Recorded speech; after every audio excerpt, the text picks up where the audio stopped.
Yeah, so with all the rains that we are having, probably we need to look for seedling diseases in soybeans. With all these rains, there is a high chance that we may see them this year. Also, we know that there are some fungicide-resistant problems with some of the pathogens, so we need to look for seedling diseases. If you have question, if you suspect that you have a disease, please send us samples to our plant clinic or to my lab, and then I can forward the samples to the plant clinic, and they will give you the right diagnosis in just a few days. That is something that we need to look for. Then, if you had problems, for example, with red ground rot last year in your fields, and maybe this year there will be corn in those plots, but in other plots that you had soybeans in previous year, like let's say in 2023, and you had problems with red ground rot, you may need to visit those plots and see if you have the disease this year. Also, if you had it in the past, there is a few fungicides like Saltro or Lilivo that they got the registration to suppress red ground rot, so this is something that you may want to consider for this season as well. So red ground rot certainly isn't going to hit corn, but yes, that's correct. So corn is not a host for this pathogen, so you won't see.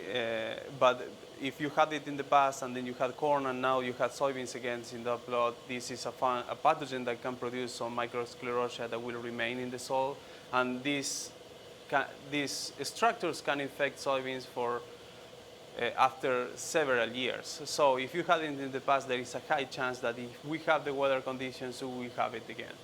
Okay, so corn's not going to make it go away. It's going to be there for a long time, and yeah, it'll thrive when you get a new soybean crop.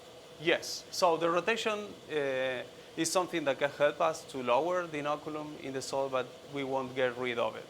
Or at least it's something that we need to explore in more detail. We are doing some trials trying to explore that, but honestly, we don't expect like a huge impact just from the rotation. Okay. Any other fungal problems other than the old regular ones that we have from year to year? Yeah, so if you are in southern Illinois, you need to look for foliar diseases too. Once we get into the season, if you see some frog eye problems, you may need to spray fungicide. So it's something, always if you have questions regarding foliar diseases, also send samples to the plant clinic or to my lab, we can help. There are some other diseases, foliar diseases that may show up early, but probably these are not like severe that will impact yield, so it's something that we need to keep an eye on it, but it's not something dramatic. But then if we have some foliar problems more close to flowering, R1, R3, we may need a spray to protect the yield. Okay. Any new things on the horizon, possibly regarding either fungicides or new diseases that you're watching that may not be here yet, but we need to look out for?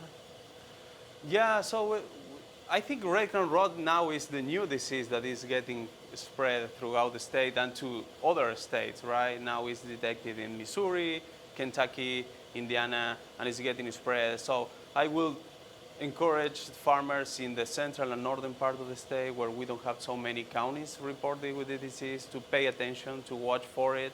If you think that you have sudden death, but sudden death syndrome is a disease that can cause very similar symptoms. So if you are not sure that it's sudden death, probably you want to send a sample to our plant clinic and they will give you the right diagnosis because the management is totally different. Okay. So that is something that we need to pay attention. Also, last year we observed a lot of white mold in central Illinois, which is not that common. So it's something that, again, white mold is also a disease where the pathogen can produce this sclerotia that will remain on the ground. So the following years you may have the disease again if you have the right weather conditions. So definitely not a good combination to have white mold and red ground rot in the same plot as we saw last year.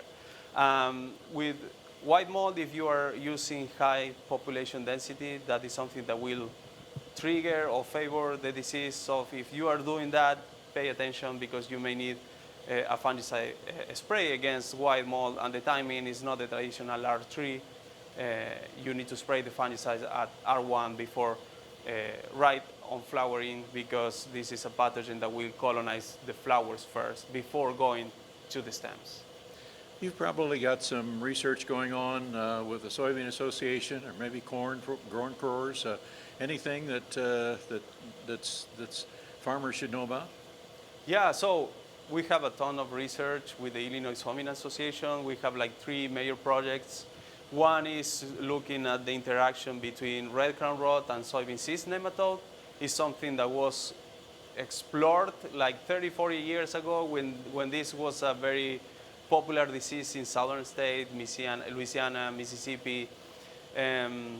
So it's something that we really need to explore, because soybean cyst nematode probably is the most important pathogen or pest affecting soybeans. So it's something that we need to explore. We are doing greenhouse experiments. We will have a lot of pots in the backyard too, where we are exploring the interaction between soybean cyst nematode and red crown rot, and the best products that can probably control both pathogens if there is a significant interaction. Then we are trying a lot of biologicals against red crown rot. You know, we know that the market is huge for biologicals, so we want to prove some clarity on that. We are running trials in the experiments in the grow chamber, here in the greenhouse. We will have pots outside in the backyard too, and we are planning, and we will have field trials also to test the efficacy of these biologicals against red crown rot. You're using some satellite technology, which is fascinating, to check an individual farmer's field. How does that really work? How can he find out about that? Yeah, so it's a project that we are excited about. It's also supported by the Illinois Soybean Association, and we are working on using this satellite imagery to identify hotspots in the field. So if we know, we are sure that the disease is present in a field, we can download these images from the internet, from the platform, and we can use the technology, this model, to identify these hotspots in the field.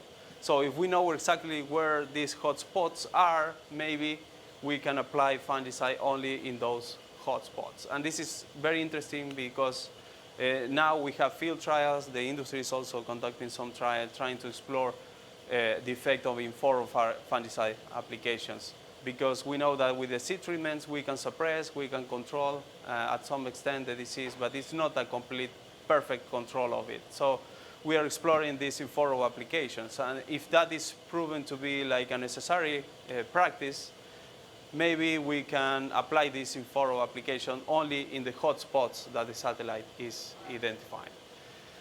Or maybe we can use a higher rate in those hotspots. So it's something that we can tell, we want to tell the tractor, hey, this is exactly where the disease is and where you need to spray the fungicide.